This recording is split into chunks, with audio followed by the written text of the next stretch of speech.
la demande d'une refonte globale du régime fiscal applicable dans l'île, en allant plus loin dans le remplacement de certaines dotations par des fractions d'impôts ou des taxes prélevées en Corse.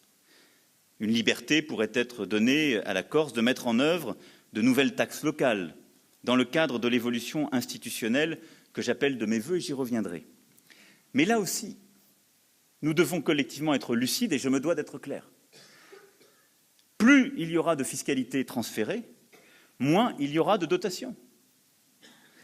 Être autonome, c'est assumer ce choix. Comment souhaiter une autonomie fiscale et en même temps demander encore plus à la solidarité nationale?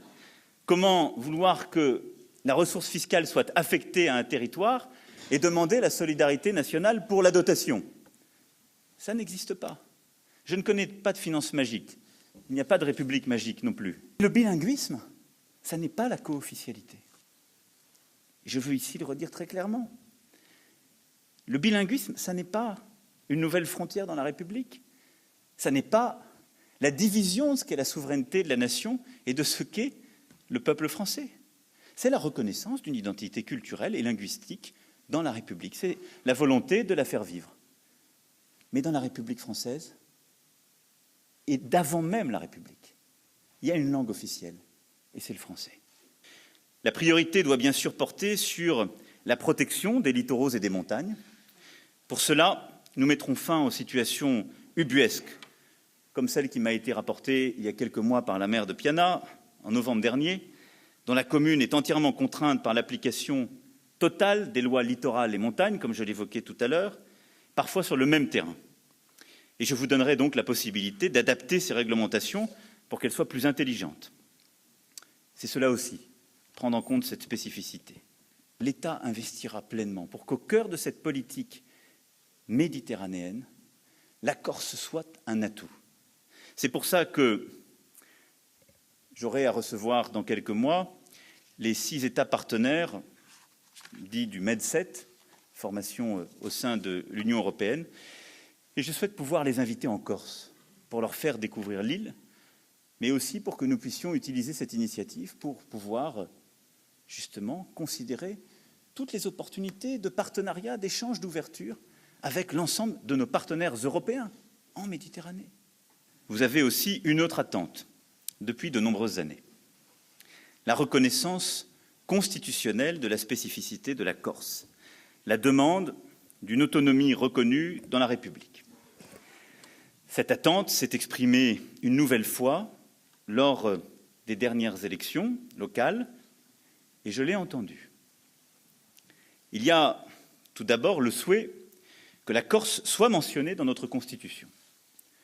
Ce souhait, je l'entends, je le respecte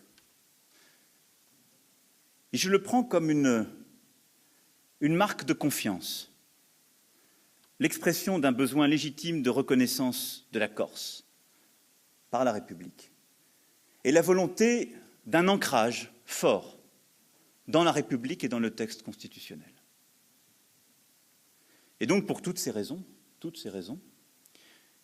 je vous annonce solennellement aujourd'hui que je suis favorable à ce que la Corse soit mentionnée dans la Constitution et que des dispositions en ce sens seront proposées dans le projet constitutionnel qui sera soumis au Parlement au printemps. Je pense qu'il a fait un discours qui ouvre les perspectives. Vous voyez, je lisais le titre de Corse Matin qui disait « Fermeté ou fermeture ». Il a répondu par un autre diptyque « Fermeture ou ouverture ».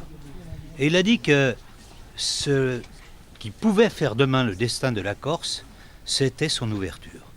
Son ouverture sur la Méditerranée, son ouverture sur le monde. Vous voyez, aujourd'hui, nous sommes dans une économie globale.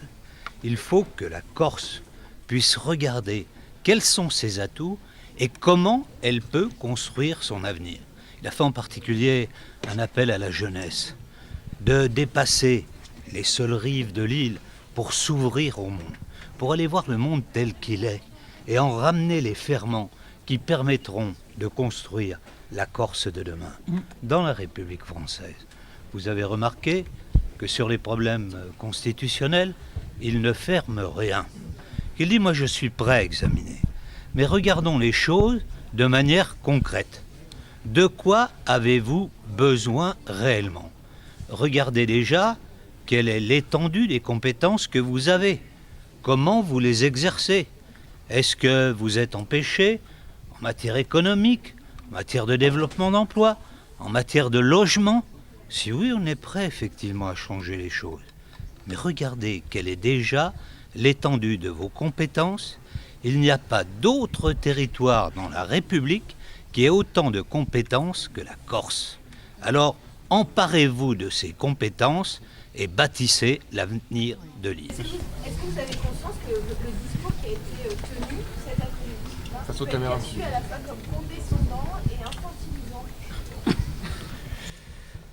Ça, c'est votre avis, non? Moi, j'ai trouvé qu'il parlait en Corse comme il parle dans les autres régions françaises, c'est-à-dire développement, prise en main de son territoire, coopération entre un territoire et l'ensemble de la France, entre l'État et les différents territoires.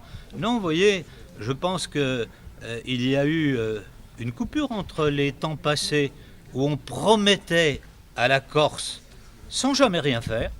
Lui, il veut faire avec les Corses et pour la Corse.